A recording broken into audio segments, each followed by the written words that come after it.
What's up everyone, welcome to the channel, or welcome back to the channel if you've seen my videos before. Today I'm going to be talking about how much caffeine US citizens consume. Now I'm going to look into this by looking at two references and then taking the average of those two references, and then from there I will give a visual and verbal representation of what that is equivalent to in terms of cans of Coke or cans of Red Bull or Starbucks. So this is my first reference. This is from Harvard, so you know it's legit, and it's a nutrition source section about caffeine. And among this page they have a recommended amount where they reference a study which found that the average amount of caffeine consumed a day was 135 milligrams. Now they state this is equivalent to 1.5 cups of coffee, although I will be giving my own references to how much it is equivalent in coffee and other things a bit later on. They say how 400 milligrams is, the recommended upper limit really to stay safe when consuming caffeine, and 200 milligrams a day for someone who is pregnant.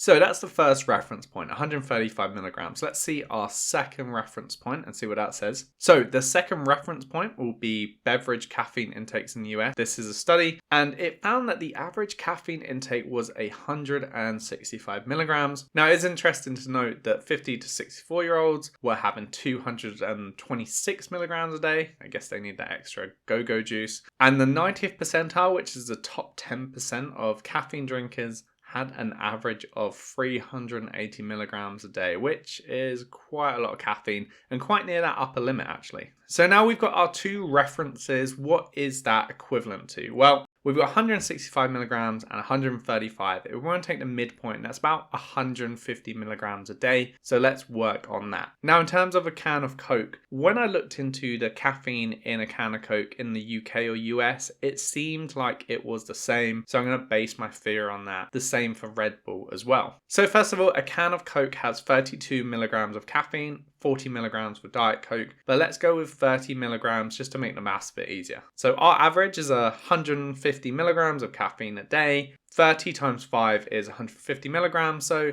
the average American is consuming about 5 cans of Coke a day in caffeine, if you want to measure it in that way. I feel like that sounds like quite a lot of cans of Coke. Anyway, next up is Red Bull. So a can of Red Bull has 80 milligrams of caffeine in it. So if you times that by 2, that's 160 milligrams, with our average being about 150. So it's basically like having 2 Red Bulls a day. And now thinking about it, I think a lot of sites reference a coffee as about 80 milligrams and they reference a cup of tea as 40 milligrams. And I actually went on the Starbucks website. I don't know if it's different in the US. I didn't check US coffee, but at least in the UK, a Starbucks coffee apparently only has 66 milligrams. Now that's just a cappuccino. And if you get a large one with an extra shot, that is 99 milligrams. But let's just go for a medium, 66 milligrams. And I was surprised by this because I thought they were in the hundreds when it came to caffeine in Starbucks, but apparently not, because I will show the reference as well that I used, got it from their site. Apparently it's all up to date. So yeah, I was